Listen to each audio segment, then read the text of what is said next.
Eh bien, deuxième partie dans cette émission, Fenêtre sur l'Afrique. Merci à Eric Alovo qui synchronise cette émission sur Radio FM Liberté à Chicago. Merci également à Eben Radio qui va rediffuser cette émission également demain dimanche à 13h de Paris.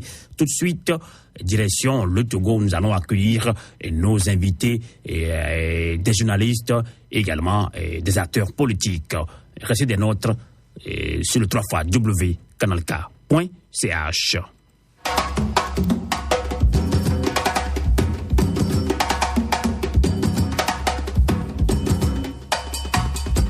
Plus de 2 ans après l'élaboration de la loi sur le statut du chef de file de l'opposition au Togo, Faure Gnassingbé la rend effective par un décret adopté le 25 janvier 2016 au Conseil des ministres.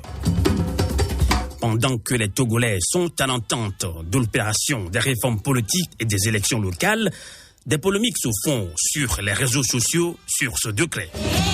Et c'est justement Jean-Pierre Fabre de l'Alliance nationale pour le changement ANC qui va bénéficier des privilèges et avantages du chef de file de l'opposition qui n'aura pas que des privilèges mais également des obligations de participer à des manifestations publiques et également œuvrer à des actions républicaines. Déballage total des leaders politiques sur des radios et presse écrite de l'annonce du décret. Le CAR, OBU, MCR et autres fustigent et le pouvoir et le bénéficiaire du statut du chef de file de l'opposition. Pour certains citoyens avertis, ce décret est adopté pour endormir le peuple en quête de plus de liberté et de démocratie et dont la plupart croupit dans la misère.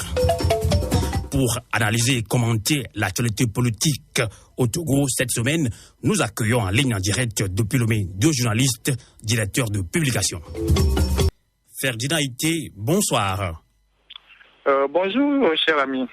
Merci de nous accompagner en direct depuis Lomé. Également, toujours depuis Lomé, Zeus Aziadevo. Bonsoir. Oui, bonsoir. Eh bien, Ferdinand Ité, vous êtes directeur du Bi-Hebdo, l'alternative. Vous titrez à la une de votre parution de cette semaine, chef de file de l'opposition, une trouvaille des dictateurs pour apprivoiser les opposants. Alors, un piège à con, une diversion pour noyer les réformes. Alors, Ferdinand, il est vrai qu'on retrouve le même statut au Burkina Faso, en Guinée-Conakry, au Bénin. Maintenant, le Togo vient de s'aligner également derrière ce statut. Alors, vous estimez que c'est un piège que Faure tend à Jean-Pierre Fabre? Oui, tout à fait. Nous, notre analyse est simple, et puis elle parle des principes. Vous savez, le Togo n'est pas un pays normal. On n'est pas une démocratie normale dans laquelle fonctionnent toutes les institutions, où il y a des élections propres qui sont organisées avec une alternance et tout. Si nous sommes dans ce genre de système, je pense que être chef de file de l'opposition ne devait pas a priori créer des problèmes. Mais nous sommes dans une dictature, tout le monde le sait, une dictature implacable avec quelques éclaircies de liberté que le peuple a obtenues de haute lutte. Alors, lorsqu'on combat un système comme le nôtre, qui est un système de dictature, un régime de père en fils, Faure Gnassingbé qui rêve d'un pouvoir à vie, et lorsqu'on combat cette dictature-là, cette dictature ne vous crée pas un poste d'opposant, de chef de file de l'opposition dans laquelle un poste un poste que vous acceptez facilement. Donc pour nous, le fait même de voter le fait même de prendre ce décret en Conseil des ministres pose un problème.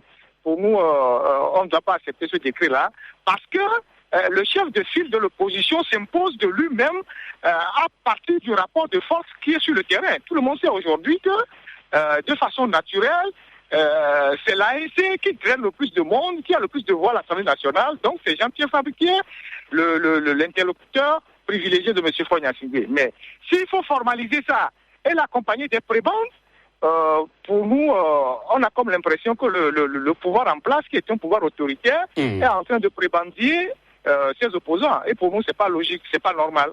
Donc, quand même, on a vu quand même le Burkina à côté, mais malgré ça, Zéphirine Diabré avait réussi à travailler avec l'opposition, Ferdinand Ité. Oui, sauf que on a abouti au même résultat. Vous savez effectivement que c'est Blaise Compaoré qui a suggéré cette idée à M. Faure Gnassingbé en 2012 pour essayer de recaser M. Sikis Olympio, qui se glosait lui-même d'être the second man of the power. Et donc, quand cette idée est venue à Lomé, les gens commençaient pas à la contester.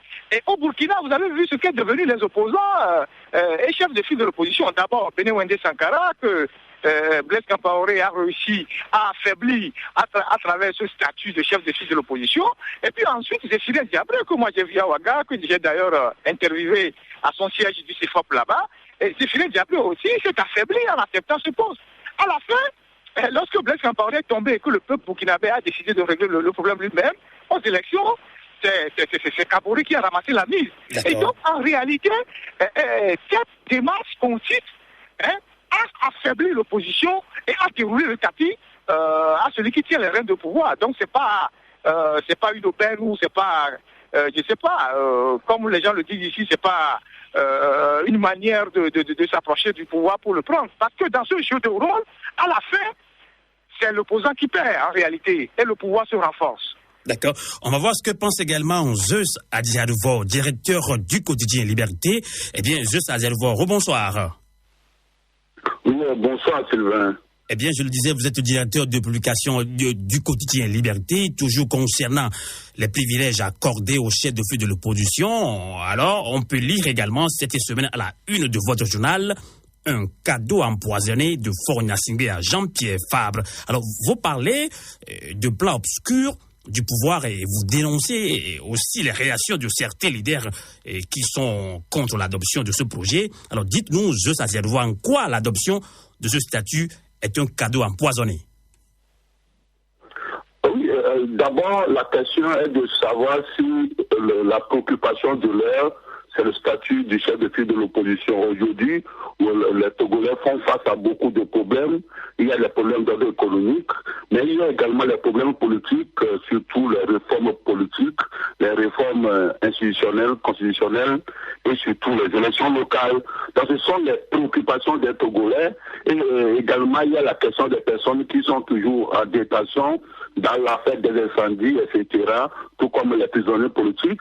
Donc nous prenons la question de savoir l'opportunité de ce décret qui a été pris en considération parce que il y a quelques jours, Jean-Pierre Fabre avait écrit une lettre à Faure Gnassingbé pour l'interpeller sur les problèmes qui se posent dans le pays, les problèmes politiques, les problèmes économiques, les problèmes des prisonniers politiques. Donc nous, il faut s'attarder à une réaction ou à une réponse de la part du chef de l'État, ce qui concerne les réformes politiques, la question des prisonniers politiques. Il n'a pas répondu à la lettre qui lui a été envoyée par extraordinaire. On prend un décret en conseil des ministres, un conseil des ministres qui a été organisé de façon active à Tara, et puis on dit, on prend un conseil des ministres pour instituer le chef de file de l'opposition lui a accordé des privilèges. Mais quand vous prenez même les thèmes du Conseil des ministres, le décret viole les dispositions de la loi portant statut du chef de file de l'opposition. Donc c'est tout un désordre légal, si on peut parler ainsi. Donc, dans ces conditions, nous estimons que c'est un piège qui est tendu parce que on ne peut pas parler des réformes constitutionnelles et puis on donne à l'opposition ce tous pourris pour lequel les opposants ont commencé encore à se tirer les poils du nez. Depuis quelques jours, il n'y a plus ce débat-là, alors que beaucoup de problèmes se posent. Donc nous estimons que le statut est là. Maintenant, qu'est-ce que ça va apporter à la lutte pour un Togo nouveau? C'est la question à laquelle c'est la question que nous nous posons. Est-ce que ce statut va apporter quelque chose fondamentalement dans la libération du peuple togolais? Maintenant, si Jean-Pierre Fabre lui-même, il accepte y aller, bon, tout dépendant de la manière dont il va gérer ce cadeau-là qui lui a été offert. Et pour nous, c'est un cadeau empoisonné. Donc, il faut qu'il sache où mettre le pied. Ils ont leur stratégie, ils ont leur raison, je ne sais pas. Mais nous, au niveau de la liberté, on estime que c'est un poison, un cadeau empoisonné. Et on trouve aussi anormal que les opposants se tirent les poils du nez à propos de quelque chose qui est évident, qui est connu de tout le monde. D'accord.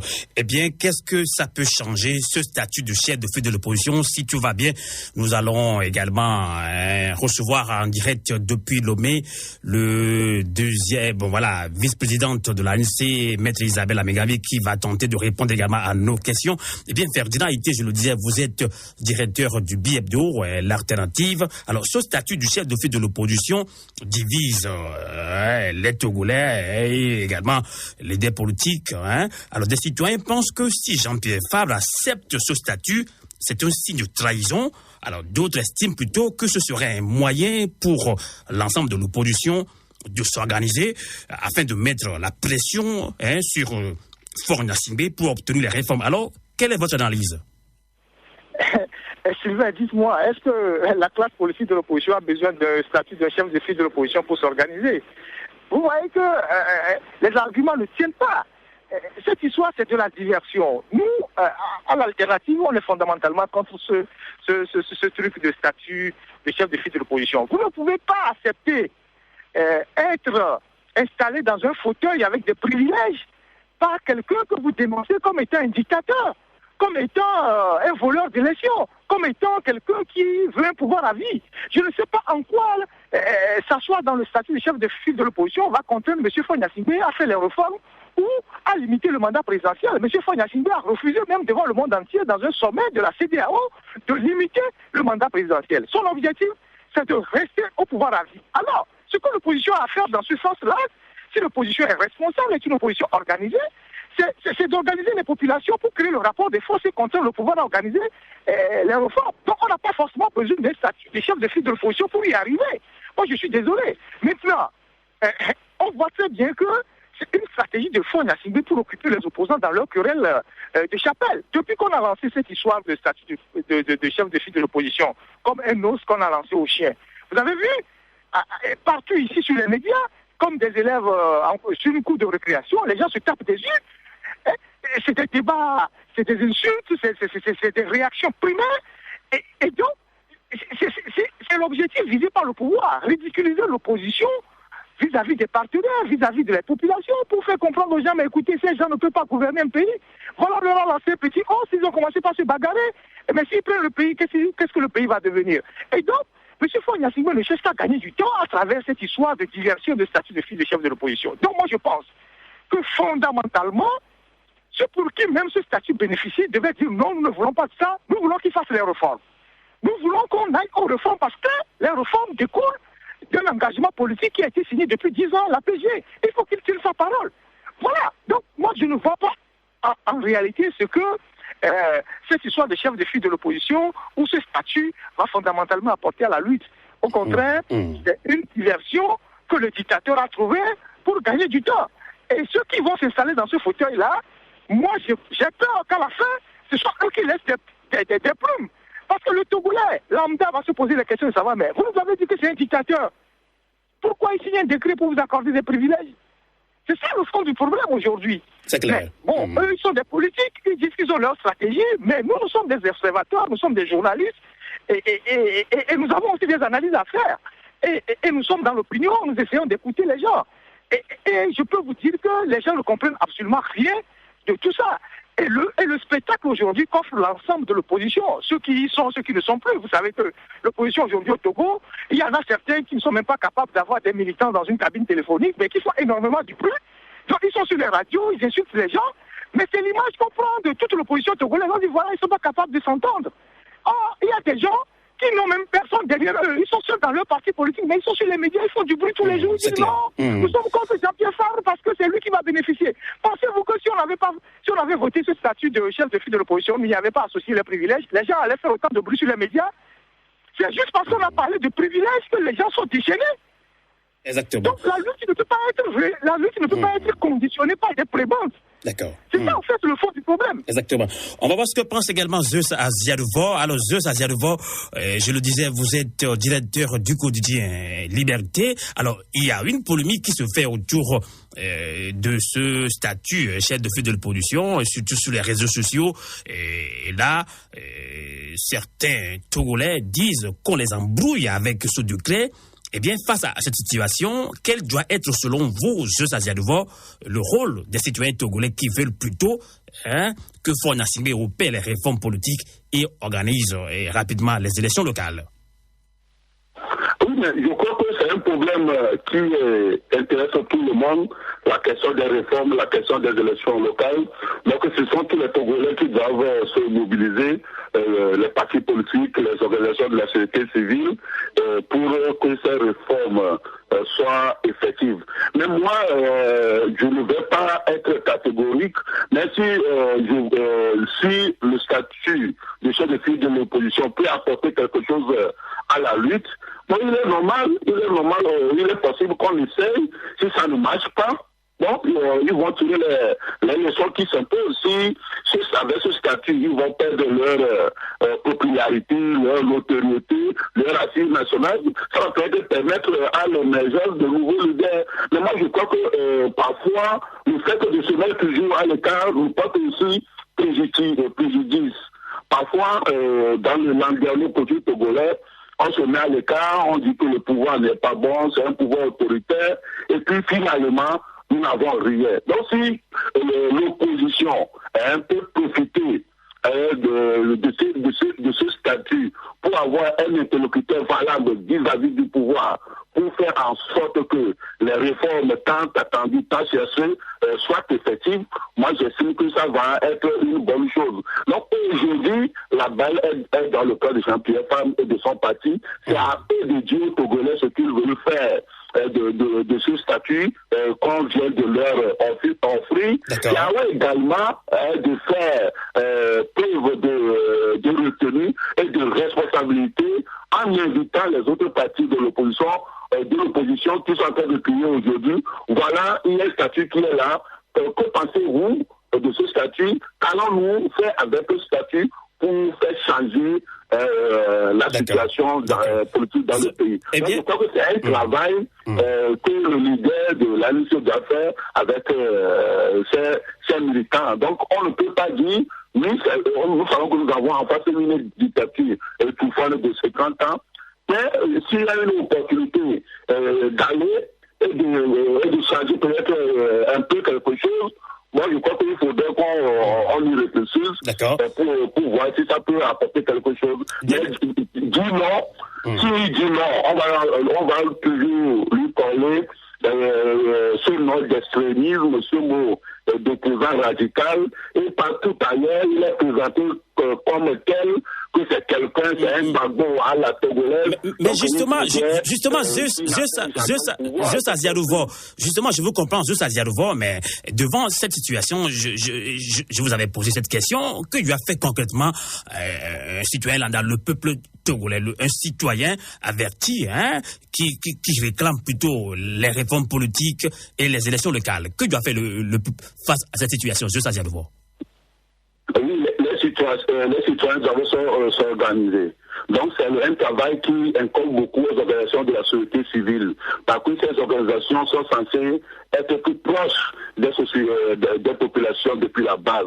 Donc ce sont ces structures qui doivent aller vers les populations, leur expliquer l'importance des élections locales. Aujourd'hui, les présidents de délégations spéciales, ce sont des péchés pour notre République. Vous pouvez par exemple nommer dans certains arrondissements les membres constituant cette délégation spéciale, ils sont pratiquement morts. Peut-être qu'il y a quelqu'un qui est là totalement groggy, qui ne sert qu'à rien. Vous allez à Paran, le chef de la délégation spéciale, qui fait office de maire de la ville de Paran, il est malade, il est vieux, et ce que vous allez apprendre, c'est extraordinaire, c'est son enfant, son fils, qui signe les actes d'état civil à la place de son père, et qui est malade, qui est sous le poids de l'âge. Donc on ne peut pas diriger un pays de cette manière. Donc je crois que la question des élections locales, ce n'est pas seulement la question des partis politiques, mais c'est la question de tous les Togolais. Je crois que nous pour les journalistes, les organisations de la société civile doivent faire un travail très important dans ce domaine. Mais au Togo, tout le monde est là et attend peut-être un signal de la main des opposants avant de bouger. Et c'est ça aussi un péché pour notre pays. D'accord. Eh bien, et avant de parler d'autres sujets, à part ce statut de chef de file de l'opposition, alors Ferdinand Ité, vous qui êtes catégorique que Jean-Pierre Fabre ne doit pas accepter ce statut de chef de file de l'opposition, que doit faire concrètement le citoyen togolais face à cette situation? Non, avant de répondre à votre question, moi je pense que c'est pas la première fois qu'on essaie avec le pouvoir. Je viens de dire qu'on accuse les gens de rester à l'écart et tout, mais depuis les 10 dernières années, il y a plein d'opposants qui sont allés au pouvoir. Finalement, c'est le pouvoir qui les a avalés. Vous connaissez les Minevi, les Akoibo. Après, vous avez connu l'accord emblématique avec Jikris Olympio, même si cet accord souffre d'insuffisance. Jikris Olympio qui avait été présenté à Hillary Clinton ici comme des second men of the power. Second man of the power. Aujourd'hui, il est où? Il est devenu une épave politique. Moi, je dis juste que aujourd'hui, si les gens font de la polémique ou les gens sont préoccupés par ce qui se passe, c'est parce que l'opposition est tellement faible qu'aujourd'hui, l'espoir des gens repose sur un parti comme l'ANC. Et donc, si le pouvoir tend un piège comme ça, les gens sont inquiets. Mais si eux, ils rentrent dans ce trou-là, ils vont finir aussi comme les autres. Et puis bon, on n'aura plus véritablement une force en présence du pouvoir. Voilà le sens de l'inquiétude. Mais dire qu'on n'a jamais essayé, mais les gens ont essayé. Et à la fin, c'est le pouvoir qui a tiré les marrons du feu. Maintenant, qu'est-ce que les gens peuvent faire? Les gens doivent s'organiser comme je l'ai dit. Et tout le monde s'organise. Je crois qu'aujourd'hui, nous, les journalistes, nous faisons un travail... Donc, même au niveau de la diaspora. Nous, les journalistes, nous faisons un travail énorme aujourd'hui au Togo. Nous sommes sur les médias, on explique les choses aux gens. Je peux vous assurer, je peux le témoigner, que la question des élections locales, c'est les journalistes qui ont lancé le débat. Les politiciens n'en parlaient plus. C'est nous, les journalistes, qui avons lancé le débat en disant, mais écoutez, on ne peut pas rester dans un pays comme ça, sans élections locales depuis 40 ans ou c'est pas 35 ans. Il faut que les politiciens bougent. C'est Liberté Alternative et d'autres journaux qui ont lancé le débat avant que les politiciens ne se réveillent. Et donc, il est important aujourd'hui que la question des locales et des réformes préoccupe tout le monde. C'est-à-dire quoi? Les journalistes, les organisations de la société civile, et comme les politiques. Parce que les élections locales, c'est pas seulement une affaire de politique. Et donc, et la diaspora aussi. Donc, c'est important aujourd'hui que les forces s'organisent dans le pays pour contraindre M. Faure-Gnassingbé à organiser les réformes et à organiser les élections locales. Je viens de les décrire. Vous avez des présidents de délégations spéciales qui sont totalement hémiplégiques. Aujourd'hui, quand vous allez à l'intérieur du pays, nos villes sont comme des bourgades, des porcheries. Il n'y a absolument rien. Il n'y a aucun développement de ces villes-là. Il n'y a aucun plan directeur. Les cimetières sont abandonnés et tout.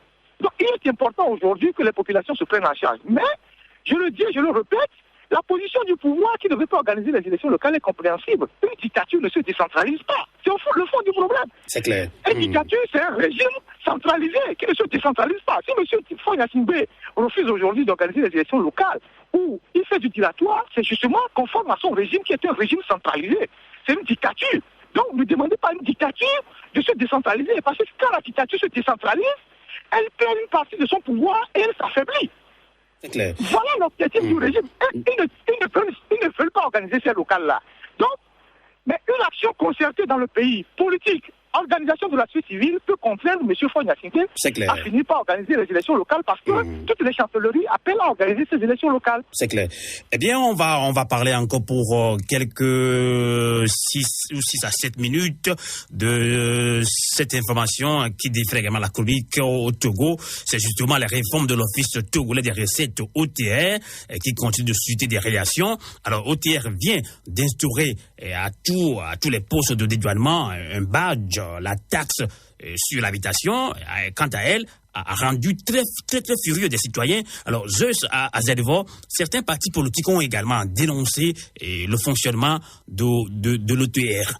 Alors, qu'est-ce que vous en pensez, Zeus à Zedvo? Oui, OTR, que certains définissent comme on vous tue à rien. Donc, on tue les Togolais à rien. Voilà, c'est de cette manière que les Togolais définissent l'OTR. Cet office qui est importé et qui nous est imposé au Togo, vraiment, il y a de sérieux problèmes à la gestion même de cette structure.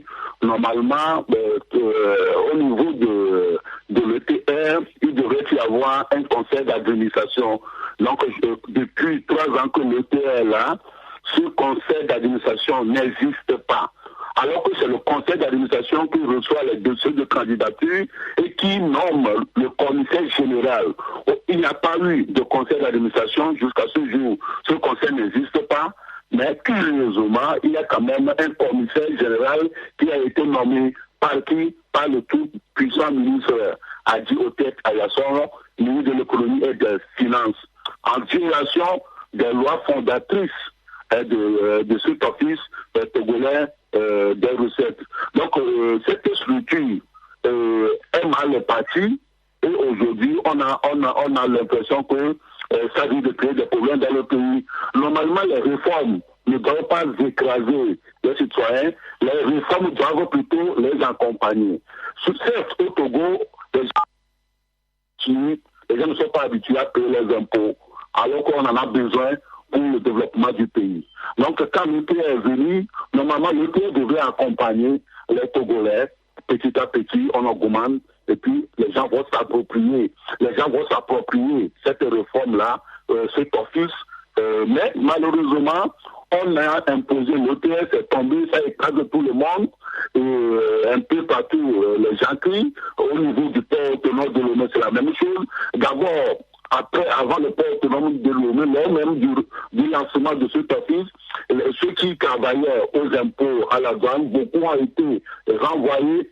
On a recruté de nouvelles personnes qui ne travaillent pas bien, qui maîtrisent mal, et qui ne maîtrisent pas de nouvelles personnes qui ne maîtrisent pas leur travail, parce que moi j'ai des différends avec l'auteur depuis quelques jours, mais quand vous y allez, vous allez voir que ceux qu'on a recrutés ne connaissent rien des impôts, donc c'est de l'amateurisme qui ne dit pas son nom, c'est de l'approplérisme, et aujourd'hui il y a d'autres tâches qu'on a en train de déterrer, par exemple les tâches d'habitation, alors que ces tâches d'habitation, certes, on doit les payer, mais ce sont des collectivités locales qui doivent les gérer. Est-ce qu'aujourd'hui, nous avons des structures locales dignes de ce nom?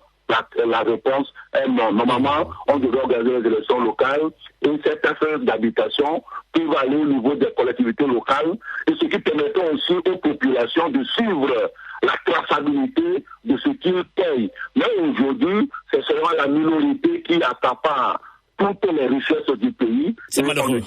C'est malheureux. Pour nous montrer comment on fait quelque chose de sérieux à l'OTR, il faudrait également que ceux qui sont aux affaires déclarent leurs biens. En ce moment, quand je vois une maison quelque part à Lomé, si c'est à Fognassigué, je peux aller à l'OTR, contrôler, voir s'il faut aussi, Fognassigué aussi paie les taxes d'habitation. On ne va pas continuer à saigner les Togolais pour nourrir la minorité, ce n'est pas normal. D'accord, c'est pas normal, mais justement, Ferdinand Huité, si justement les réformes de l'OTR, Office Togolais des recettes, ont le mérite d'accroître les capacités de notre État à disposer des ressources propres pour financer son développement. Alors pourquoi cela fâche justement les Togolais, voire les politiques?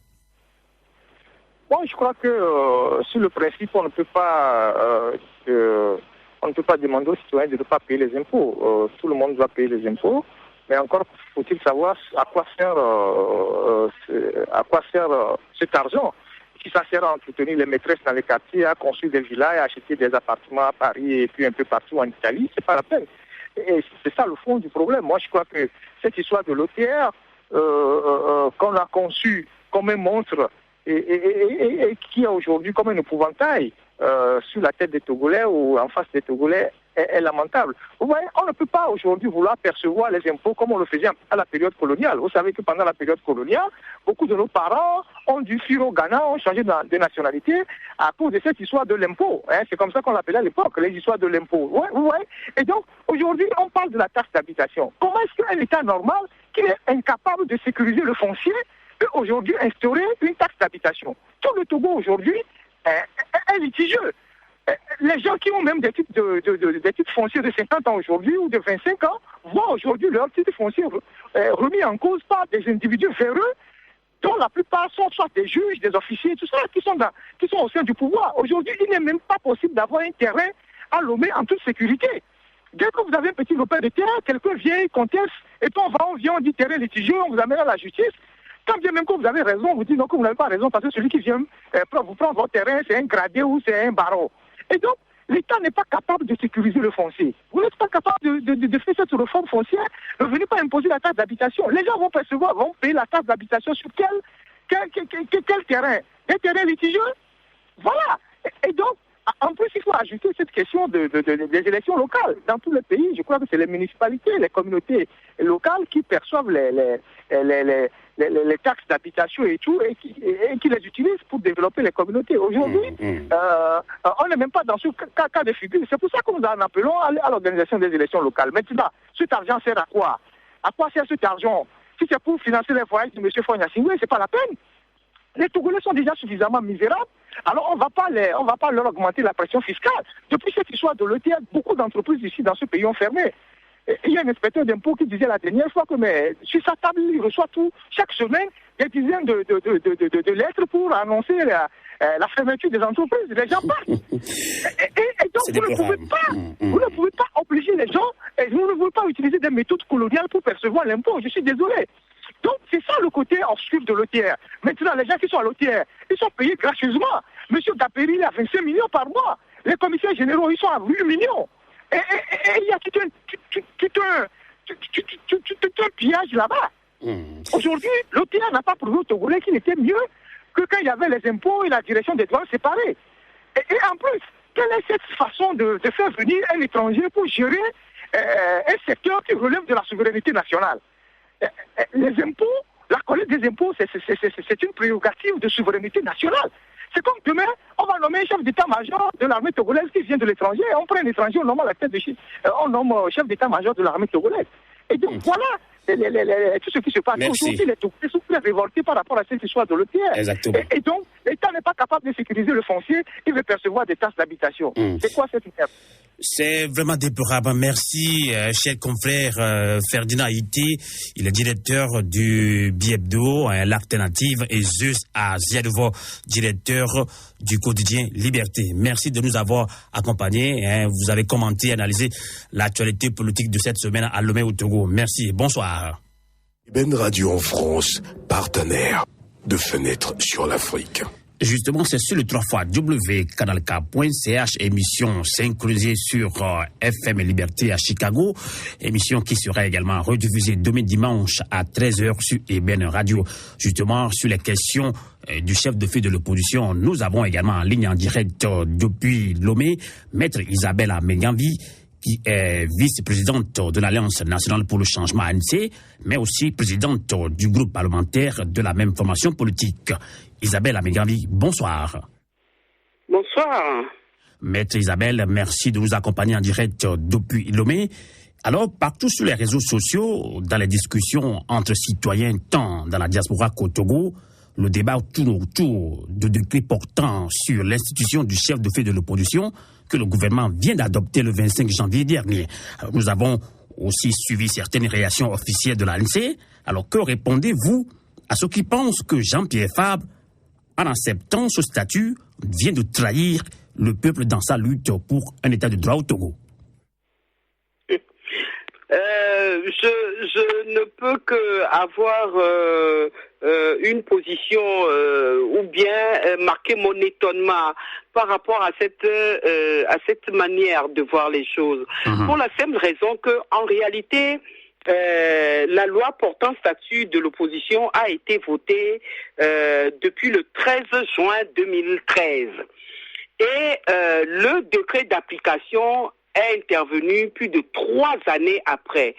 Et vous devez avoir vu dans les réactions de l'ANC, souvent lorsque j'interviens sur les ondes, je marque mon étonnement face à cet état de choses qui n'est pas, je dirais, la première. Parce que ce que nous avons au niveau de l'Assemblée nationale, nous votons beaucoup de textes qui restent inapplicables du fait que les décrets qui devaient les accompagner n'ont pas été pris. Et je vous rappelle également que le statut de l'opposition, la loi sur le statut de l'opposition a été voté, et vous vous rappelez, après les problèmes que nous avions eus au niveau de l'UFC et après la signature par M. Jécris Olympio de son fameux accord avec le RPT à l'époque.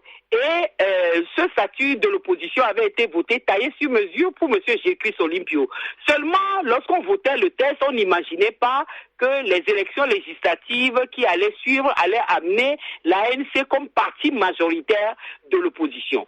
Et donc, aujourd'hui que le décret est pris, moi, je suis vraiment étonné de la réaction que les gens ont par rapport à ce décret-là, étant entendu qu'on n'a pas remarqué la même réaction vis-à-vis de la loi, parce que en réalité, il ne s'agit pas de contester le décret, parce que ce décret-là ne vient qu'à l'application d'une loi qui, elle, a déjà été votée. D'accord. Et donc, je crois que le problème qu'il y a, ce n'est pas que ce décret-là soit pris, mais c'est que la prise de ce décret fait en sorte que M.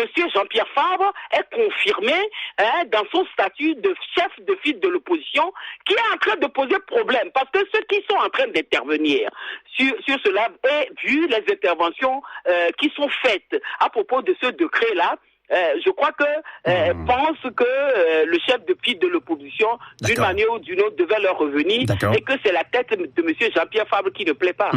D'accord, et on a compris votre position, Maître Isabelle Abegavi. Eh bien, votre parti n'a jamais cessé de dénoncer le non-respect par le chef d'État de ses engagements, notamment l'APG, accord politique global, les recommandations de la CVJ, Commission Vérité, Justice et Réconciliation, etc.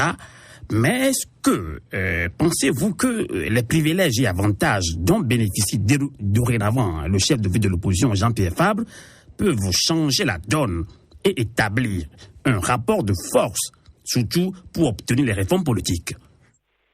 Mais pourquoi vous savez, le test sur le statut de l'opposition, moi j'ai l'impression que beaucoup de gens interviennent sur ce test-là sans avoir même pris la peine de prendre connaissance du test, de lire le test. Le test en question, le journal officiel ayant publié en mai et faisant foi, compte au total 30 articles. Le statut, la loi portant statut de l'opposition compte au total 30 articles. Et pour le chef de file de l'opposition, sur les 30 articles, le test sur le chef de file de l'opposition ne prend en compte que 4 articles sur les 30 que compte ce texte-là. Et donc, ce n'est pas tant les privilèges, parce que, voyez-vous, moi, je suis écœuré que les gens ramènent ce test, ce décret-là et le test sur le statut de l'opposition aux simples considérations bassement matérielles. Parce que, voyez-vous, M. Jean-Pierre Fabre, il n'a pas attendu la prise de ce décret avant de prendre ses responsabilités par rapport à l'opposition. Il n'a jamais attendu d'avoir des privilèges de qui que ce soit. D'accord, on a compris cette position national avant de contribuer au rassemblement qui a échoué, il faut le reconnaître, en ce qui concerne le FRAC, en ce qui concerne le CEC et en ce qui concerne CAP 2015. Aujourd'hui, CAP 2015 continue et l'ANC avec M. Jean-Pierre Fabre, alors que beaucoup de gens de l'opposition, réclamants de l'opposition, sont sortis de ce cadre et crient aujourd'hui à ce que M. Jean-Pierre Fabre aurait des avantages par rapport à un décret. Vous savez, nous, à l'ANC, nous ne prenons pas en considération les avantages bassement matériels. Ça n'a jamais été notre problème. Je vous comprends, maître. Je vous comprends, maître. Nous, vulgairement, à Yamami. D'accord. Et nous, on a appris à travailler dans la souffrance et avec notre énergie, notre temps, notre argent. Nous sommes habitués à ça. Et donc, de ce test-là, nous n'attendons pas les avantages dont on parle et autres, comme si c'est ces avantages-là qui feront vivre M. Jean-Pierre Fabre. Là, je suis désolé. On a compris cette position. Lorsque les Togolais ramènent cela à ces considérations, alors que M. Jean-Pierre Fabre a toujours accompli sa mission de responsable de l'ANC et de responsable politique. Ça remet ça. Ma question est la voici. Ça, on vous comprend cette position. Personne ne peut le nier, connaissant la ligne politique de l'ANC. Mais justement, la question qui se pose, est-ce que vous pensez que, voilà, ce statut de chef de file de l'opposition, dont bénéficie actuellement Jean-Pierre Fabre, est-ce que cela peut changer la donne pour établir un rapport de force et surtout pour obtenir les réformes politiques? C'était ma question. Oui, mais est-ce que M. Jean-Pierre Fabre a attendu que M. Faure Gnassingbé et le gouvernement prennent le décret avant d'écrire au chef de l'État la dernière fois pour lui dire que le problème des réformes doit être... je suppose que vous êtes au courant Bien que sûr. M. Jean-Pierre Fabre a adressé un courrier au chef de l'État. Il n'y a pas plus de 2 semaines, lui rappelant que le problème des réformes reste entier et qu'il est à sa disposition pour qu'on en parle.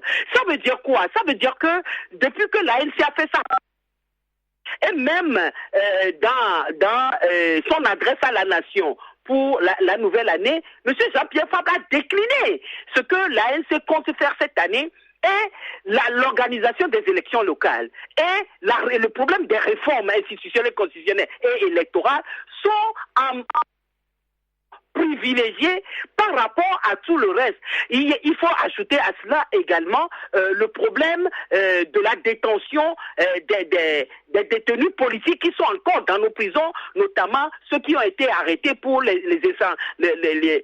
scaveuse affaire des incendies des marchés de Kara et de Lomé, de M. Pascal Bodjona et de M. Pacha Gnassingbé et ses co-accusés, dont la Cour de justice de la CEDEAO a rendu des décisions appelant à leur libération.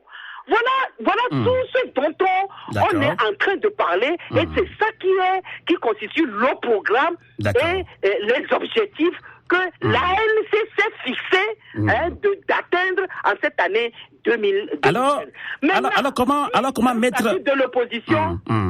Allez-y. Intervient sur le statut de l'opposition. Et c'est sur ça que moi je veux revenir, par exemple, et citer, par exemple, des articles comme les articles 7 à 15 de la loi sur le statut de l'opposition, qui fait, par exemple, obligation, n'en parle, qui fait obligation aux autorités de ne pas empêcher les partis de l'opposition dans leur activité de tous les jours, par exemple, et qui même punit de peines d'emprisonnement et de peines correctionnelles les contrevenants. Je donne l'exemple de l'article 20, par exemple, qui dit « Toute entrave ou tentative d'entrave à l'exercice des droits et des activités légales des partis politiques et regroupements de partis politiques légalement constitués par un responsable administratif, un individu ou groupe d'individus est interdite et sanctionnée par une peine de 1 mois à 2 ans d'emprisonnement et une amende de 200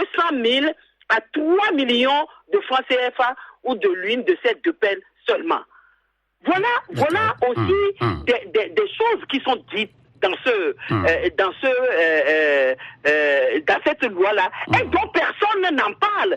Peut-être parce que ceux qui n'en parlent pas n'ont jamais été victimes de ces choses-là. L'ANC, 4-2015, le CSC, le FAC, nous avions été constamment, vous le savez très bien, été victimes de ces entraves-là à la liberté d'aller et de venir. Aujourd'hui, même M. Jean-Pierre Fabre, qui aujourd'hui, dont on parle, dont on dit qu'il bénéficie des avantages liés à ce décret, vous le savez très bien, est sous le coup d'une inculpation sur cette scaveuse affaire d'incendie des marchés. Et lorsqu'il doit voyager aujourd'hui, il doit avoir l'autorisation. Mais justement, c'est de cela qu'on parle, Maître Isabelle. Je vous comprends, c'est de ça qu'on parle. Alors, comment le chef de file de l'opposition compte-t-il mettre à profit ce statut lorsque vous-même, l'ANC, vous reconnaissez que les Togolais sont toujours sous une dictature implacable? Ah oui, mais c'est ce que nous allons voir, parce que vous savez, la loi, lorsque la loi est votée, la loi prévoit des dispositions qui doivent être appliquées. Et je vous le disais tout à l'heure, cette loi-là est restée lettre morte parce que le décret d'application n'a jamais été pris. Maintenant que le décret d'application, parce que vous savez, nous n'avons même pas été totalement d'accord avec cette loi. Hein. Je me rappelle très bien que si je dois vous rappeler la genèse de cette loi-là, je vous dirais que c'est sous la législature 2007-2012 que le premier projet de statut de l'opposition a été envoyé à l'Assemblée nationale. Je me rappelle que ce texte-là avait été envoyé à la commission des lois, à laquelle j'étais parti, et nous avions, à l'époque, c'était M. Bamnaz du RPT qui était le président de cette commission. Nous en avons débattu, nous n'étions pas d'accord avec le contenu de la loi, parce que nous estimons que s'agissant d'un statut, ça devait donner des avantages et des droits à l'opposition. Et dans le texte, on y avait mis des devoirs. On avait copié les articles de la charte des partis politiques qu'on y avait mis. Et nous sommes opposés en disant non, il s'agit, un statut doit donner des droits et non pas tant des obligations, et que la charte des partis politiques est là pour la création de tous les partis politiques, quelle que soit leur appartenance, opposition, majorité, etc. Donc, nous n'avons pas été suivis et le texte a été laissé en stand-by. Entre-temps, en 2010, nous avions été renvoyés de l'Assemblée nationale. Et c'est en 2013 que le texte a été voté lorsque nous n'étions pas à l'Assemblée nationale, mais les autres étaient là à l'Assemblée nationale quand le texte avait été voté. Voyez-vous, ce n'est pas que nous soyons d'accord avec ce texte, mais il y a un adage juridique qui dit la loi est dure, dura lex sed lex, ça veut dire la loi est dure, mais c'est la loi. Une fois qu'elle est votée, cette loi-là s'impose à tous les Togolais et autres. D'accord. Maître Isabelle, pourquoi nous disons que nous devons maintenant que le décret a été pris, parce que personne ne se pose la question de savoir pourquoi le chef de l'État et le gouvernement a attendu 3 années durant avant de prendre ce décret. C'est parce que ça ne les arrange pas aussi, il faut le reconnaître, puisque dans le texte, il y a une obligation qui pèse sur la tête du chef de l'État. D'accord.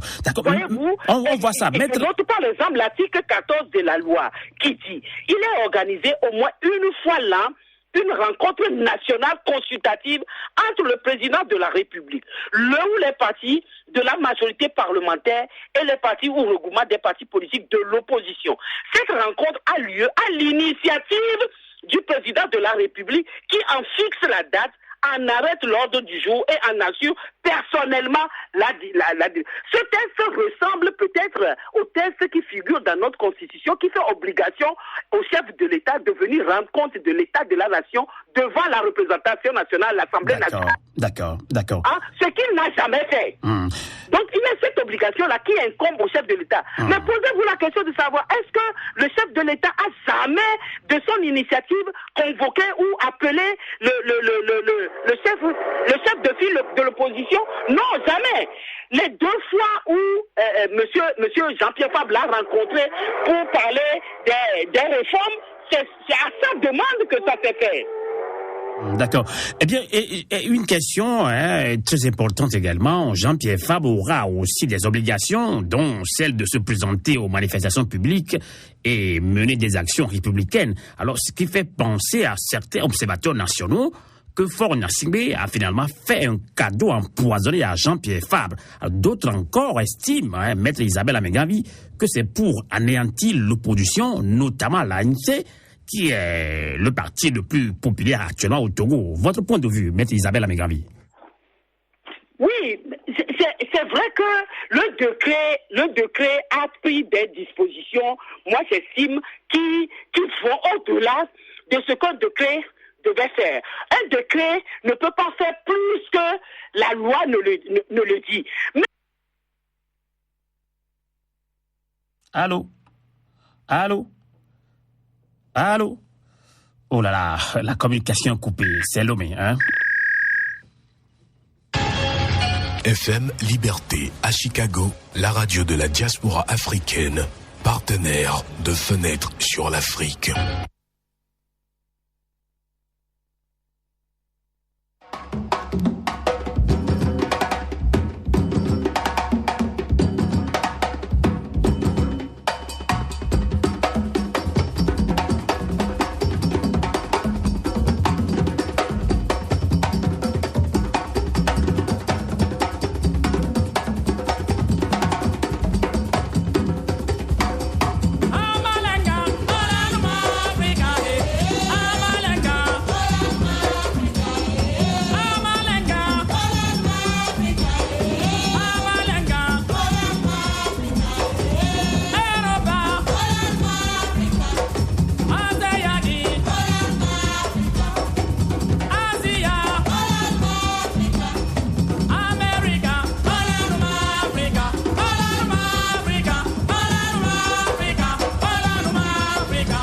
Eh bien, nous avons tenté de joindre de nouveau Maître Isabelle Ameganvi à Lomé, mais le réseau dérange toujours. Mais 10 minutes de la fin de l'émission, c'est un peu compliqué pour nous de la voir encore en direct, puisque nous sommes en direct. Nous sommes désolés, on va quand même programmer une interview exclusive sur ces sujets du chef de file de l'opposition. Nous accueillons également ce soir un citoyen togolais de la diaspora, Elvis Ajavon, qui va réagir sur l'actualité sociopolitique au Togo.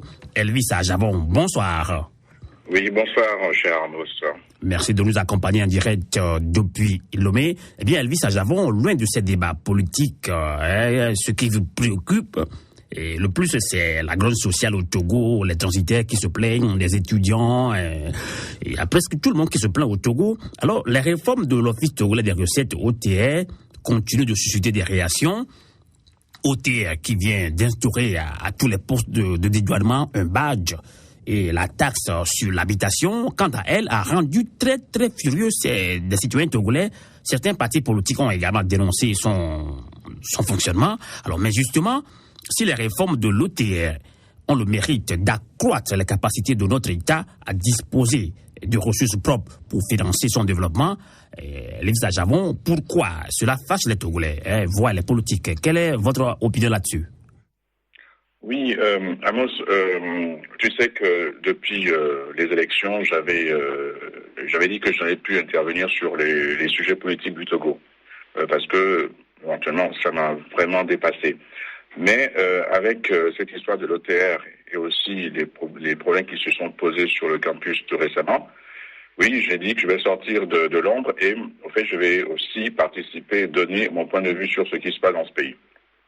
J'ai même écrit sur les réseaux sociaux un petit texte sur l'OTR parce que pour moi, je dis et je le redis, le Togo n'est pas prêt au niveau administration, au niveau administratif pour mettre en place de telles taxes.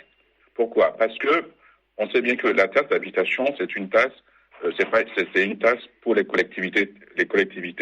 Nous n'avons pas au Togo encore ces collectivités qui normalement devraient récupérer cette taxe pour servir pour les habitants de ces collectivités. Nous prenons par exemple une ville comme Paris, on a des arrondissements, mais quand on paye des taxes d'habitation, c'est pour servir au développement de cet arrondissement. Donc ce sont les mairies qui s'en approprient pour le développement. Au Togo, nous n'avons pas ces structures. Nous savons qu'il y a des maires, des pseudo-maires qui sont désignés, qui sont nommés, mais qui ne sont pas élus. Donc moi, ma première préoccupation, c'est ce que j'ai dit, c'est qu'il aurait fallu d'abord mettre en place cette élection que nous réclamons tous tant pour donc mettre en place des personnes, des structures, donc les maires. Vous parlez des élections locales. Voilà, les maires élus. Et ensuite, c'est eux qui pourront éventuellement mettre en place percevoir cette taxe d'habitation. La chose aussi qui m'intrigue le plus, j'ai vu le tableau de cette taxe. Et au fait, c'est un tableau national. Et je me dis, quand on prend un quartier à un autre quartier, les quartiers ne sont pas nantis de la même manière. Donc, on ne peut pas percevoir les mêmes taxes, par exemple, à Tocoin que, je ne sais pas, qu'à Badago, j'en sais rien. Mais on voit aussi la cherté, le prix, la cherté des quartiers avant d'instaurer. On ne paye pas la même taxe d'habitation dans le 16e que dans le 13e, que dans le 12e. C'est pas possible. Mais j'ai vu qu'au Togo, on a mis en place un tableau, je l'ai vu là sur les réseaux sociaux, on a mis en place un tableau national. C'est déjà une aberration. L'autre, la chose aussi qui m'interpelle le plus, c'est on nous dit que la constitution togolaise autorise que le gouvernement perçoive les taxes et les impôts. Je suis d'accord. Bon, j'ai pas vu l'article, j'ai cherché, je l'ai pas vu, je suis d'accord. Mais l'OTR n'est pas le gouvernement togolais. L'OTR, c'est une office. Donc, pourquoi, au fait, ceci n'a même pas été débattu à l'Assemblée nationale, n'a pas été débattu entre les députés, pour que ça soit voté et avant d'être promulgué. Du jour au lendemain, on nous dit que l'OTR va percevoir des taxes, mais l'OTR n'est pas le gouvernement togolais. Je suis désolé. On ne peut pas nous imposer des choses comme ça, même si l'OTAN fait du bon boulot. J'ai vu qu'ils ont récolté des milliards cette année. Mais le Togolais lambda ne peut pas se lever du jour au lendemain. Les gens se plaignent. Pour payer des taxes, d'appui des taxes. Exactement. Et puis je vais revenir sur juste un petit détail, c'est que vous savez que nos parents, au temps de Feuilladément, sur la fiche de paye de nos parents, sur les bulletins de paye de nos parents, il y a eu énormément de prélèvements, des prélèvements XY. Je l'ai découvert d'ailleurs tout récemment par ma mère. Et ces sommes qui ont été prélevées étaient supposées leur être reversées plus tard.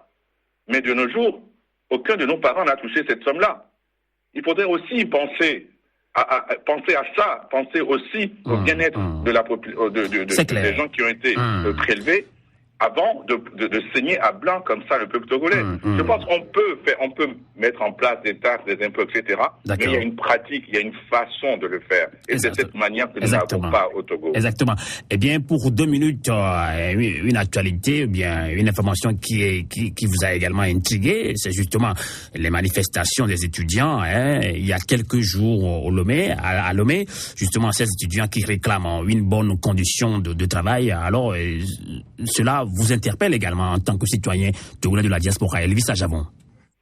Oui, Amos, ça m'interpelle d'autant plus que je suis dans le domaine de l'éducation nationale en France depuis une vingtaine d'années. Et quand je vois certaines choses qui se déroulent dans ce milieu au Togo, je tombe des nues. J'ai cru comprendre qu'il s'agissait d'un AG, et un AG est devenu un combat au sein du campus. Mais je me pose cette question. Quand est-ce que le gouvernement, ou quand est-ce que ce régime pourra laisser les gens agir calmement et librement. Pourquoi un AG s'est transformé en bataille rangée entre les étudiants et les gendarmes? J'ai vu des images. Franchement, j'ai écrit encore là-dessus et je l'ai bien dit que l'université, le campus, en fait, c'est un sanctuaire du savoir et de la connaissance. Et je ne vois pas ce que des militaires ou des gendarmes ont allé faire dans un AG des étudiants qui, évidemment, ont voulu mettre en avance leur comment je peux dire ça, leur demande et démontrer, évidemment, que l'université au Togo, au fait, n'a que ça de nom. J'ai vu des images, j'étais outré. Et je dis, mais où est ce ministre? Sur d'autres cieux, ce ministre aurait démissionné depuis longtemps. Et ce ministre est intervenu le lendemain en disant du n'importe quoi sur les médias. Non, il faut qu'on arrête une bonne fois pour toutes. C'est clair. Il faut que le président. Elvis Ajavon, rapidement pour 1 minute, au-delà des indignations, que pouvons-nous faire au niveau de la diaspora togolaise? Vous avez 1 minute puisque nous serons coupés automatiquement. Elvis Ajavon. Je pense que la diaspora fait ce qu'il peut, mais il faut aussi sensibiliser nos gendarmes. Moi, c'est ça qui m'interpelle. Il ne faut pas y aller à tout va, débarquer. Non, il faudrait les sensibiliser. Je pense que certains commencent à être sensibilisés. Mais la diaspora aussi doit aider ce qu'on fait depuis longtemps. Nous devons aider la population à tenir le coup. Pas n'importe quel moyen, pas nos cotisations, mais à tenir le coup. Ils en ont besoin. Merci beaucoup, Elvis Ajavon, un citoyen de la diaspora togolaise. Merci à vous qui êtes resté à notre campagne pendant 2 heures. Et nous sommes vraiment désolés par rapport à l'entretien exclusif que nous réalisons avec Maître Isabelle Amégavi. La connexion téléphonique au Togo s'était dégradée. Malheureusement, je pense qu'on peut reporter cet entretien plus tard. Et merci à Erika Alovor de FM Liberté pour la synchronisation. Cette émission sera encore rediffusée demain dimanche à 13h de Paris sur Eben Radio. Nous avons reçu plusieurs réactions sur notre messagerie WhatsApp. Malheureusement, je ne peux pas les passer ce soir. Et ces réactions vont passer demain juste après la rediffusion de l'émission Fenêtre sur l'Afrique sur Radio Eben. Donc toutes les réactions vont passer sur demain à 13h sur Radio Eben. Merci de votre fidélité et bonsoir.